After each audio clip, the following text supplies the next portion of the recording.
Welcome to How I Lead, a new series of interviews from Thomson Reuters. My name is Steve Acey. I'm the head of Canada for Thomson Reuters. In this series, I speak with leaders of the legal profession in Canada. I ask them how they have been successful and what best practices they have to share with other leaders. I'm joined today by Alan Richie, the managing partner of Loopster Nixon. Loopster Nixon is a Toronto headquartered law firm with 4 offices around the Greater Toronto Area and satellite offices in Buffalo and New York City in the United States.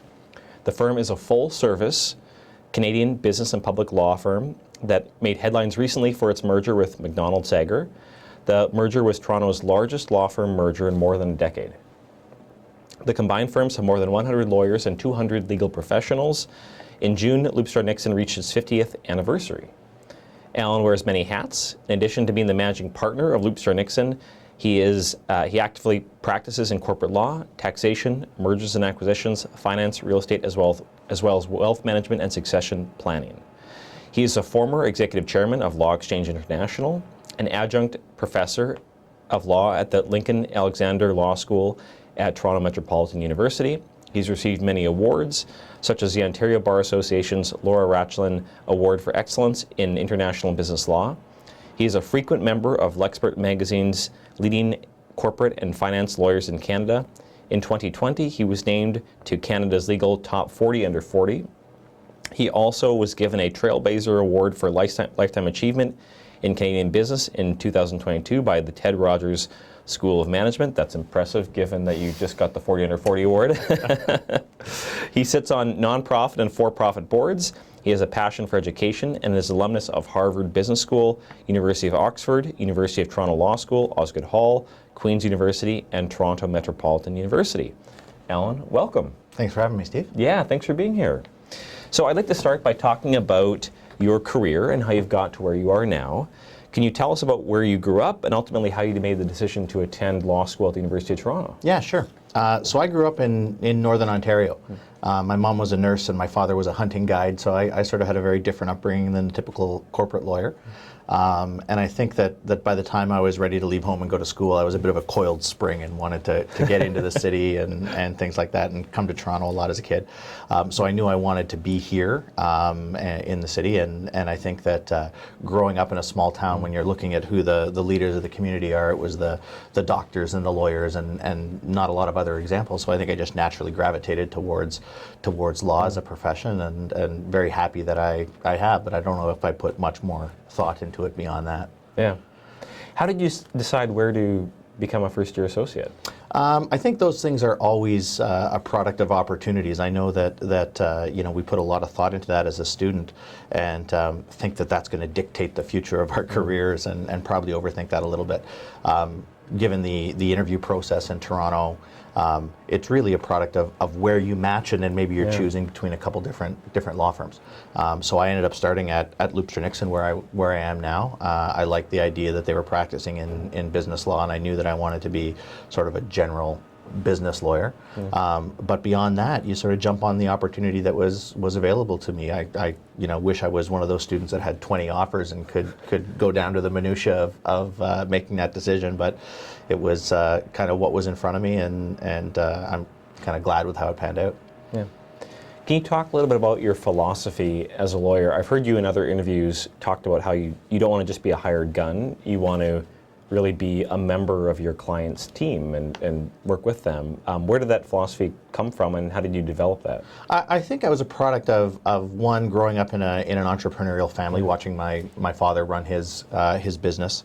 I knew that the relationships were as important as the service that you were delivering. And then I think I did get lucky as well with the first few mentors that I had, first at Loopster Nixon and then at another global firm after I had transitioned to another firm for a number of years. But I saw that the clients that really the lawyers that had really had deep relationships with their clients, were trading more off their knowledge and understanding of the business and what was driving the business people, and putting that strategy first and foremost, and allowing the law to serve the broader business strategy. Okay. And so that was impressive to me, and something that I used to as I was going forward with my clients. I really wanted to understand their business and understand that much like a plumber going into a house, the plumber's got to serve the architect. Yep. And in that case, I'm looking to serve the entrepreneur and the leadership team and make sure that I'm bringing my trade to help them achieve their goals. So I think that's been, kind of my philosophy from the start. So just following the thread of your career, so you went to Loopster Nixon, then you went to a large global firm. At what point did you decide to come back to Loopster Nixon, and what drew you back, and Sure. what was the transition like? I say that one of the best career moves I ever made was leaving Loopster Nixon, and one of the best career moves I did was coming back. So as a first-year lawyer, we were a small firm at the time, around 16 lawyers. And while I was getting some great experience, I think like a lot of young lawyers, there's a draw or an allure to that large-scale, big law, global practice. And so an opportunity came along for me to sort of practice international business law with what was at the time the largest law firm in the world. And so I jumped at that, even though I had some great relationships and some phenomenal mentorship where I was. I wanted to have that experience, and I couldn't get that out of my head. So I spent 5 years sort of traveling around, spending a lot of time in Toronto, New York, and Chicago, working on deals that were kind of front page of the Wall Street Journal, and had a phenomenal time. But as it progressed, you start to realize that it takes a long time to become that trusted advisor within those environments. And I think that I felt the drawback to that entrepreneurial environment. I felt I really missed working with owner managers. I really missed being close to the strategy of the business.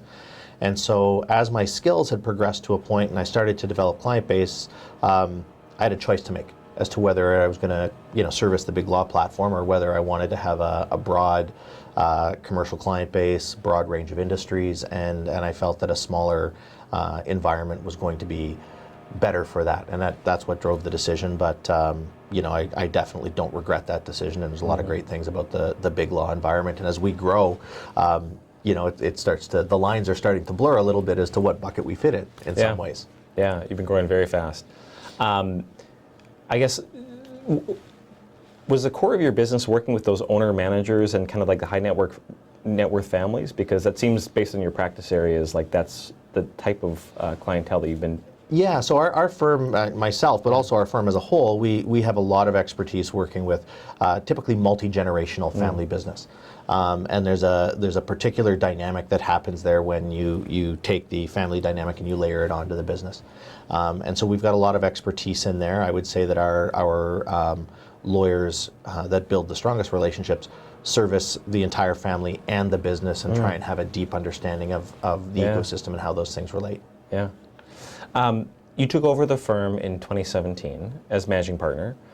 What was that transition like, moving from a partner to the managing partner of the firm, setting the strategic vision of the firm, managing the firm financials? That requires an entirely different skill set.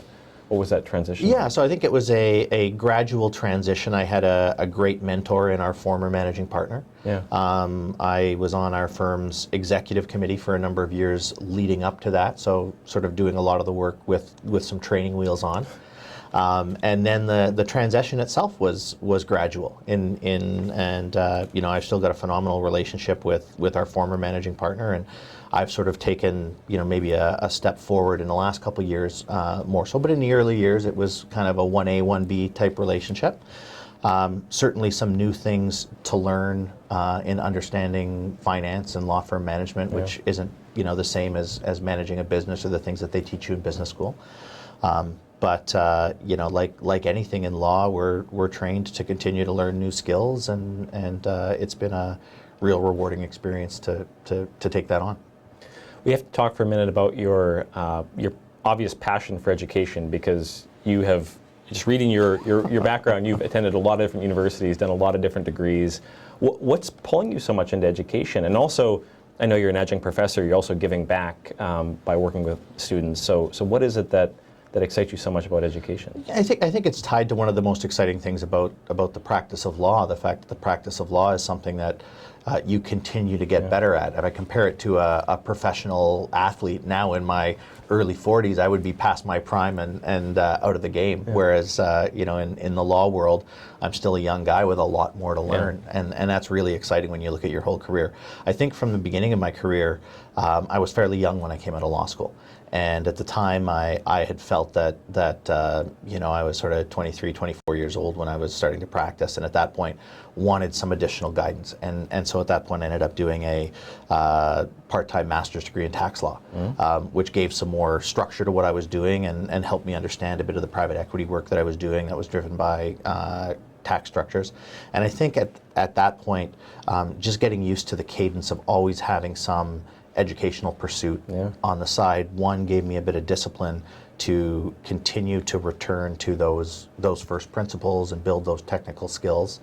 As I've experienced practice, combining that with the academic side of things, it's been really enjoyable to test sort of the things that I'm seeing in practice against the academic literature and go back and forth. And now as somebody that's teaching in the area and teaching business law to law students, I think that's something that is underrepresented in the academic environment, is that combination of practice and academia. So for me, that's been a passion. One way that I think I keep my skills sharp is continuing to add some element of deliberate learning to my development plan kind of thing.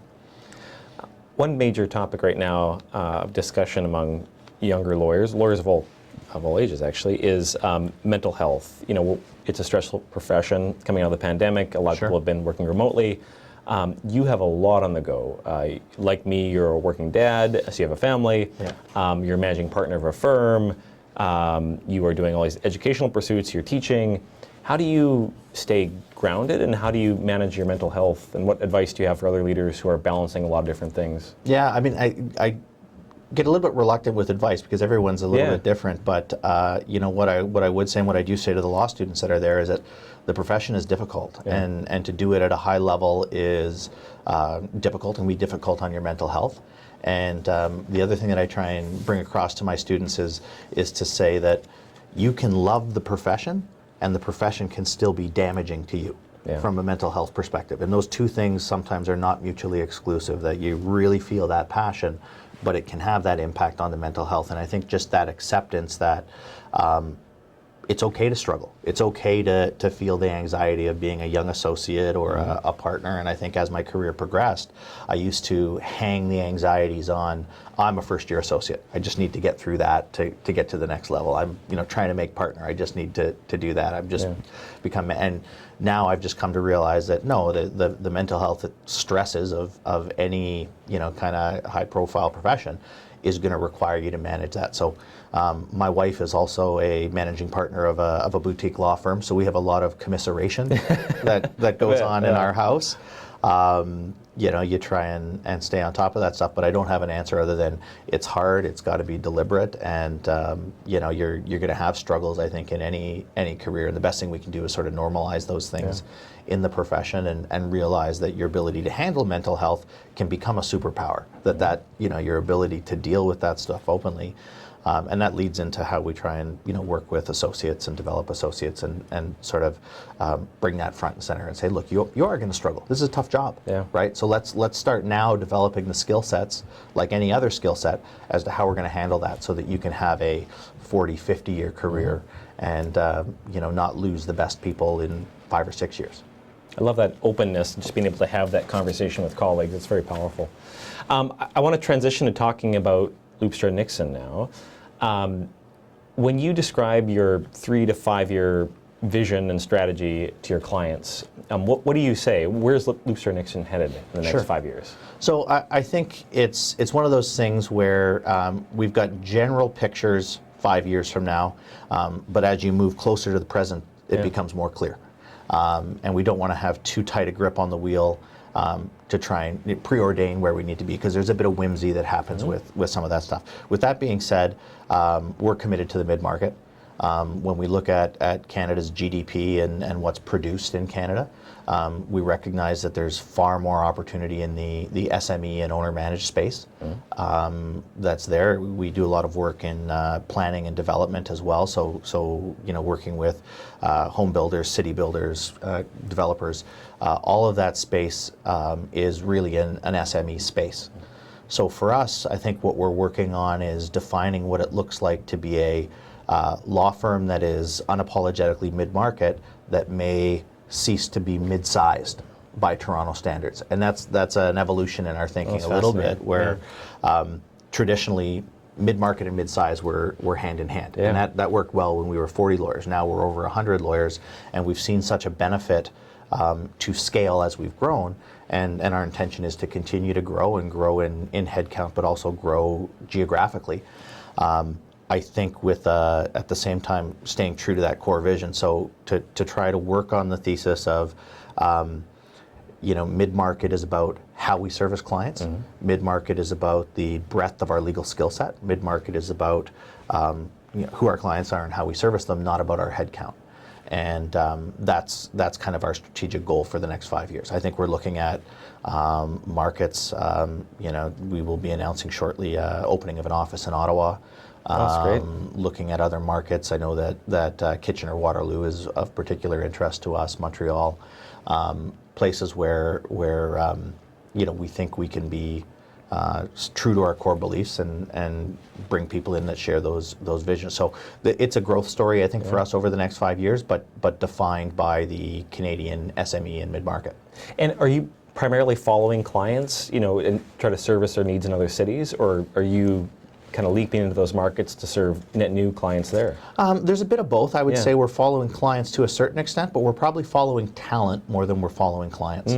And so when we're looking at lateral recruits, one of the core functions for us is making sure that they've got a client base that they're servicing that looks and feels like our client base, and we stay true to that vision. So for us, it's more important that we're partnering with talent in those new geographies, talking about what their client base is like, and seeing if we can bring some expertise, both in terms of our platform that we've invested a lot of time and money in, thinking that it's a great place to practice in the mid-market, but also seeing what level of service synergies are there as we grow and start to build out some of the more specialized practice areas. That is something that we think is an asset to someone that may be practicing in another environment in one of these, I would say, more regional economies. Within the context of that vision, could you unpack your recent merger for us? Because that's the largest law firm merger in the city of Toronto in the past decade. What were the conversations behind the scenes like with that merger, and what do you think it allows you to do for clients that you couldn't have done before? Yeah, so for us, I mean, our history, again, being focused on mid-market SME space, we came up against McDonald Sager all the time. And their practice primarily is focused on servicing financial institutions. But even though they're servicing some of the largest banks in Canada, they're servicing them in respect of mid-market lending. So in a lot of ways, the client is large, but the service delivery is mid-market, just like the rest of us. I'd like to say that it was part of a grand strategic vision, and we found this piece and put it in there. But like a lot of things, there was a bit of whimsy and coincidence in starting the conversations with Stephen Sager, who's their managing partner and now leading our financial services practice in the downtown core. For us, being able to take that leap forward and have that financial services client base was a huge advantage for us. A lot of the discussions that we had focused on, as you would expect, culture, infrastructure, the cost of service delivery, all of those different things, and really trying to make sure that it was going to be 1 + 1 = 3. We're a month into it now, and people have figured out where the bathrooms are and how to turn on their computers and things. So there's still some work to be done there, but overall everyone's really optimistic, and we're super excited about where it positions us in the marketplace. You talked about your firm platform. I love that word. What are the competitive advantages of that platform? What do you think allows you to succeed in the middle market and kind of cut through the noise? Sure. I think one of the things, if you compare it to a big law environment, my perception of big law with my time there and just looking at the market as an outsider looking at the big law is that big law is much more about the firm brand. If Steve joins firm XYZ, the first thing you're going to say, Steve, is we want XYZ to be the brand. When you come here, all the clients are clients of XYZ, and that's a great position to have, I think, in big law. We're sort of the inverse of that, where I want our lawyers to be front and center. I want the unique elements of our lawyers. I want the diversity of our lawyers to be front and center. So if I look at what is the role of the firm, it's not necessarily to bring, at least for us in the mid-market, some powerhouse brand. It's more to empower our partners and our lawyers to service their clients the way they already know how, in a way that is the best for the mid-market. So for us, that platform means, best in class technology delivered appropriately for the mid-market. It means staffing in a way that's delivered appropriately for the mid-market. It means that if you're going to be driving pricing that sits 20-25% below what might be your big law averages, you got to deliver those services in a slightly different way. And that's really our pitch when we're speaking with laterals, is saying, look, the environment that you're in is going to be one of two things. It's either going to be over-resourced and too expensive, or it's going to be under-resourced and you're going to be missing out on opportunities. And so we're trying to be kind of that spot in between those two, and it means that we've got to watch that very carefully. But that's the goal, is to be sort of the best mid-market practice for practitioners to come and service and grow their client base. You talked about technology strategy. I want to dig into that just for a minute, because from my perspective, your firm has been a technology early adopter and kind of leader, and you and I had a conversation last week where you talked about really investing to deliver productivity gains for your clients. What is your technology strategy, and what tools are you relying on to deliver advantages for your customers? Yeah, so I think our technology strategy, to the conversation we had last week, is driven by the idea that any advancement of technology is going to result in a redistribution of that value. So if you create increases in productivity within a billable hour, within any kind of unit of time, that additional value is going to be split three ways. It's going to be split between the software technology provider that's providing that solution to you. It's going to be split with the client, and it's going to be split with the law firm. And every technological advancement I've seen throughout my sort of 20-year career has seen that split. And everybody is better off in that circumstance, because the client gets more value, the law firm gets more value, and the software provider benefits from it.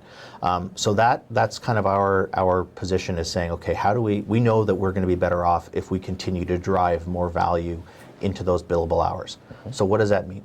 We don't want to be software developers. I don't need to be first to the market. You're never going to see us starting our own incubator or starting our own experimentation project to try and develop software. I think what we're trying to do is monitor what's in the marketplace, and once it gets to the point that it delivers value, we're going to be able to jump on it and go forward. And one of the good examples is when I was coming out of law school, we'd look and we'd go tour these law firms, and it was still at the tail end of having large libraries in these law firms.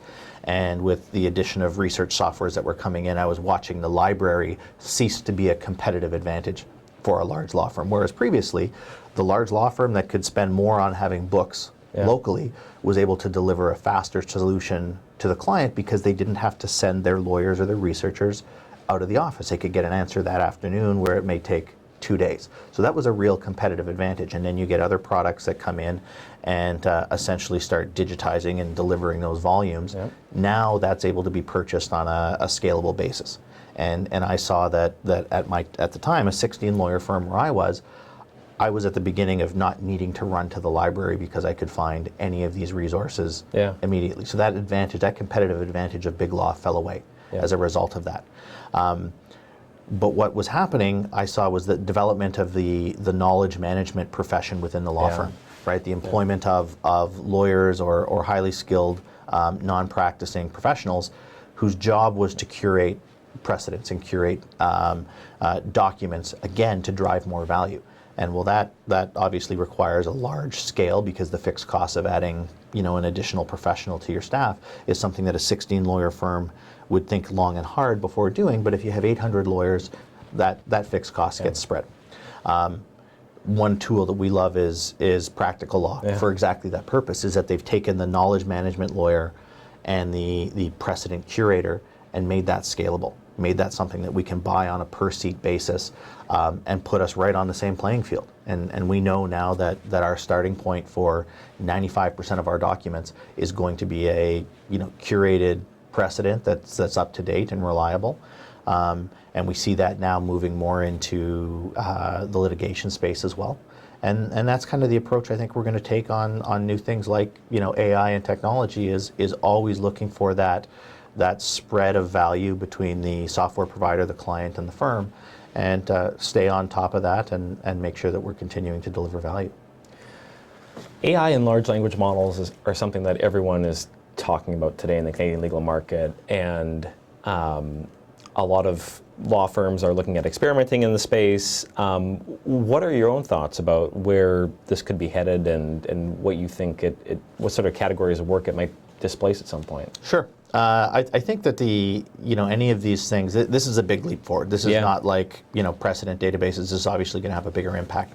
But I guess overall, I'm still very optimistic. I know that my time coming up as a junior associate, I don't think I needed to spend more years proofreading.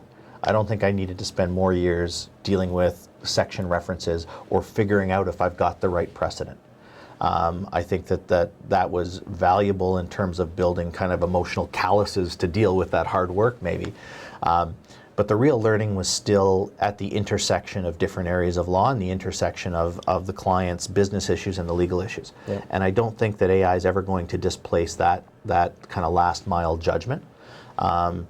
It may end up changing professions the same way that we don't have a typing pool, the same way that we don't nearly produce as many paper documents before. It may be revolutionary in the legal profession, but there still is going to be a role for those trusted advisors right through the entire organization. And I think that if you create an environment where the associate or junior lawyer can do more, can produce more, can deliver something that is closer to that last mile, again, that's going to create value. And anytime you're creating value, that's going to get split in that same three ways. Yeah. So we're optimistic. We're using a lot of these tools in our practice. We've been working under a ChatGPT policy, which sort of restricts our ability to use ChatGPT for anything that's client-facing. But we definitely do see the advantages, particularly once it starts being tailored to things that are industry-specific. Mm-hmm. And I know that I don't necessarily want to be in the business of generating first drafts of documents. I'd rather be in the business of taking those documents and what they mean and helping tailor them and to the client situation. And I believe that holds through to the lawyers and the clerks in our organization. So I'm optimistic that it will bring a higher quality of work and a higher quality of life to what they're doing day in and day out. This is a series for leaders of the legal profession in Canada. I think one thing that a lot of leaders are grappling with right now is their future of work policies. Are they going to require associates to come in every day, a few days a week? Is it going to be entirely remote? Are they going to? What's their office strategy going to be? What is your own future of work policy? Are you requiring associates and partners to come in, or is everyone remote, or some version thereof? Right. So we've been very. I wouldn't say hands-off, but with a light grip on that one. Okay. Part of it because we trust our partners to work with their team and come up with something that works. Mm-hmm. I know that we definitely have some teams that are more hands-on and want to be in the office regularly to collaborate. We also have others that are quite comfortable working from home. So we haven't mandated any kind of policy within our organization, and it's worked out well in sort of organically delivering the work, particularly as we've expanded across offices. I'm dealing with associates on my practice that are in all of our offices throughout the Greater Toronto area, and a lot of those interactions are going to be virtual, whether they're from home or elsewhere. I think what's really important is that you are being deliberate in firm leadership about creating those opportunities for informal interactions that may have happened organically before and now requires us to be deliberate. So things like firm retreats and firm social outings have taken on a much more strategic importance. In terms of our policy on the future of workplaces and our view on commercial real estate, I try to consistently remind my partners that we're looking to spend between 5 and 8% of our top line revenue on premises costs. And when you look at the overall financial strategy for law firms, there's not much to be gained, even if you went entirely virtual and said, look, we're going to go away. Sure. You'd add 7% to your bottom line, assuming you could keep everyone at the same level of productivity. And what your lawyers lose is that tacit knowledge that they gain from seeing people in the firm. You got it. So I think our goal with physical space is saying, look, we're going to stay true to trying to keep it at that 5 to 8% range of top line that we're willing to spend on real estate. But what we do with that real estate to try and achieve those collaborative goals may change. So we're investing more in social collaborative spaces, things that the .com world had figured out 20 years ago are now coming to the stodgy world of private practice. But it's creating bright and open spaces for for staff to collaborate. Whereas I think it may be less about the client experience in our space, because the clients really, by and large, want to consume services largely virtually. So the clients or the office environment changes, the purpose of the office environment changes to where now it's about driving staff engagement and trying to be a destination to create those informal interactions. Perhaps not surprisingly, given your focus on education and talent, I know that you have a pretty robust talent development program at the firm where you pair mid-career associates with early career associates with more established partners. Can you talk a little bit more about that talent development program and how the firm comes together to develop talent? So this is something that we've been working on for about 10 years, and it started with questions we were getting from some of our top talent about where their career is going to head. And we would sit around as partners and say, well, obviously they want to become equity partners and they shouldn't need to know more than that. But when we started to engage with them, we realized that the understanding of what that meant and the various steps along that way wasn't where we kind of become blind to the ignorances we had on our way up and assume that they have that knowledge. So we tried to break down that pathway. Law is a strange career in the sense that there's really two titles. You show up, you're an associate, someday you're a partner, and that's supposed to represent 50 years of career with one title change in the whole period. So we've tried to take that and unpack that and say, okay, what are the stepping stones really in getting that along the way? And we've got our own internal nomenclature for what that looks like.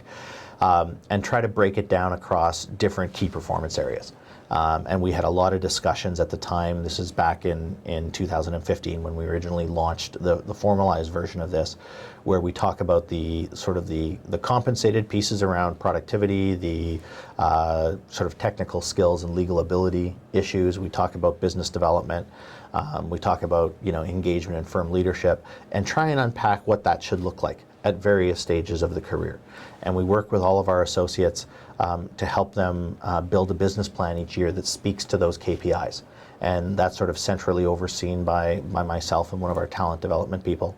But we have engagement from all of our equity partners to make sure that they're in dialogue with their associates and to give them the framework to have conversations that they may not be used to having by providing really a form of business plan that they need to collaboratively work on together. And it has worked with, or it has, I think for us, been one of the big reasons why we've had such good numbers in terms of retention and development. I love that investment in people. I mean, because it carries through to your clients at the end of the day. For sure, and I think with the associates, what we're really trying to do is get them thinking 3, 4, 5 years down the road. We don't need them thinking 20 years down the road. But we also don't want them thinking in 12-month cycles. And that's one of the issues is that, bonusing is in 12-month cycles. Whether you're a first year, second year, or third year has a dramatic difference on how much you get paid. So everyone is really locked into that cycle, as we are as partners as well, because our compensation is largely driven by 12-month cycles. But a 12-month cycle is actually terrible when you're trying to develop a career because it's too short to make meaningful plans. And so if we can get both the law firm thinking about the associate over the next 48 months, and we can get the associate thinking about their career over the next 48 months, now the incentives really start to align. The firm and the associate want the same thing. They want to develop great lawyers. The associate wants to become a great lawyer. And the steps that we need to take that are far beyond next year's bonus. And that's important when you're trying to retain talent, because if you are focused on 12-month cycles, things like small discrepancies in base salary or small discrepancies in bonuses or signing bonuses can cause someone who doesn't have any meaningful long-term attachment to their firm to make a move, and I wouldn't blame them, because if the conversation is really about compensation over the next 12 months, well, if someone else is going to beat that dollar, great, then you know. Yeah. So we try and say, look, if the conversation is solely about conversation, we've already, or solely about compensation, we've already lost the battle. Yep. Well, Alan, thank you very much for coming in today. It was great to kind of hear your perspective on where the legal industry is headed and share some of your best practices with other leaders of the profession. If anyone wants to get more information about Loopster Nixon, where's the best place for them to go? You can email me directly. I love talking about this stuff. I love talking about our firm. It's Richie@ln.law.